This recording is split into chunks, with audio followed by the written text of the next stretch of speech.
Assalamualaikum warahmatullahi wabarakatuh. Perkenalkan, nama saya Alivia Henistionisi dengan NIM 228022410115 dari Prodi Pendidikan Administrasi Perkantoran Fakultas Ekonomi Universitas Negeri Yogyakarta.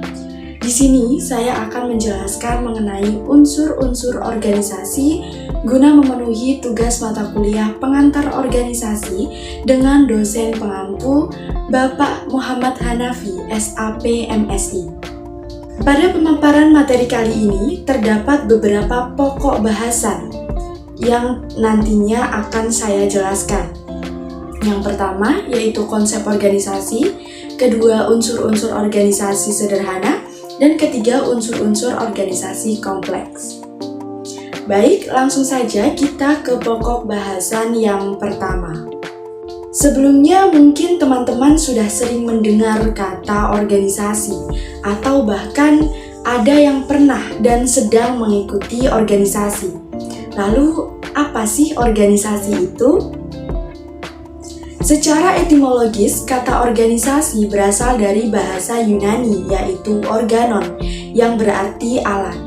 Beberapa ahli seperti James D. Money berpendapat bahwa organization is the form of every human association for the assignment of common purpose, yang artinya organisasi adalah setiap bentuk kerjasama untuk pencapaian suatu tujuan bersama. Ada juga Prajudi Armosudiro mengatakan organisasi adalah struktur pembagian kerja dan struktur tata hubungan kerja antara sekelompok orang pemegang posisi yang bekerja sama secara tertentu untuk bersama-sama mencapai tujuan tertentu. Dari beberapa pendapat tersebut dapat kita simpulkan bahwa organisasi diartikan sebagai suatu kelompok yang terdiri atas dua orang atau lebih yang saling bekerja sama untuk mencapai tujuan tertentu. Pada dasarnya, pengertian organisasi dibagi menjadi dua macam, yaitu organisasi dalam arti statis dan organisasi dalam arti dinamis.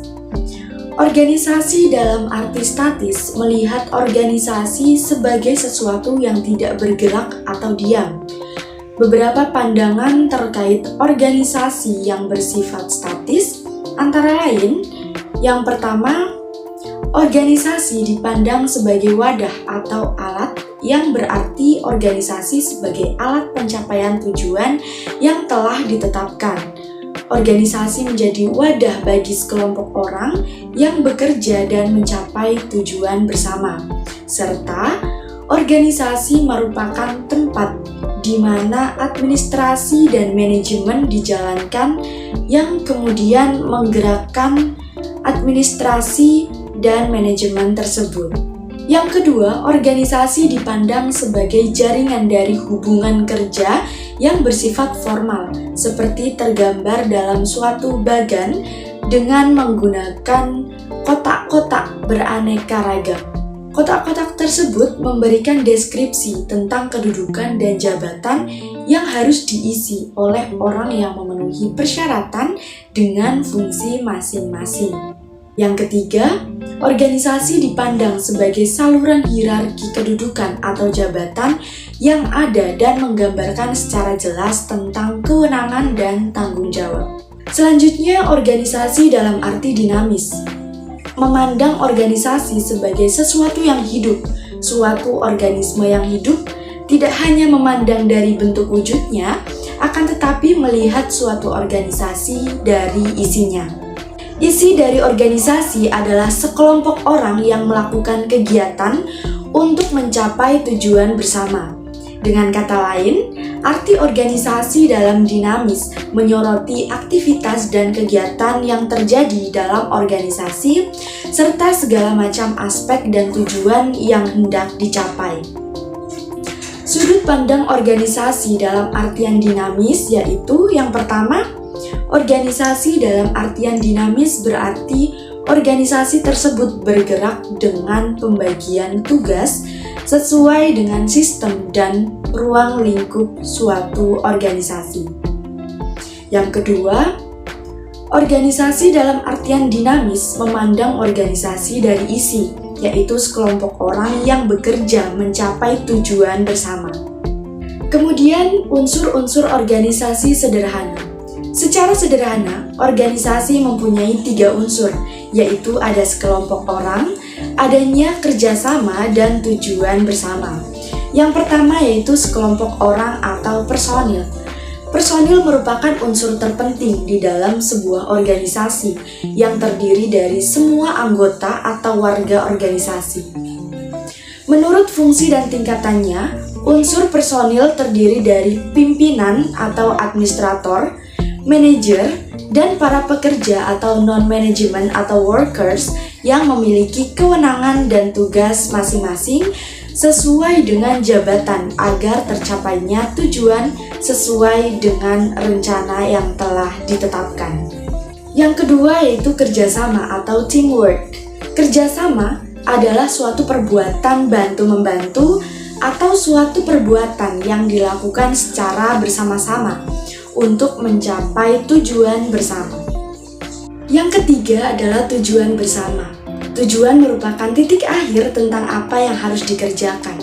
Tujuan juga menggambarkan tentang apa yang harus dicapai melalui prosedur, program, pola atau network, kebijaksanaan pedoman atau policy, strategi, anggaran atau budgeting, dan peraturan-peraturan atau regulation yang telah ditetapkan.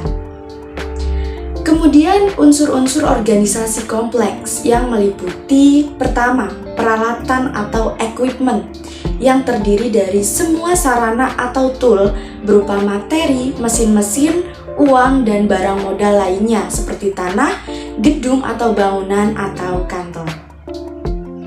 Yang kedua adalah lingkungan atau environment. Yang termasuk ke dalam faktor lingkungan adalah keadaan sosial, budaya, ekonomi, dan teknologis.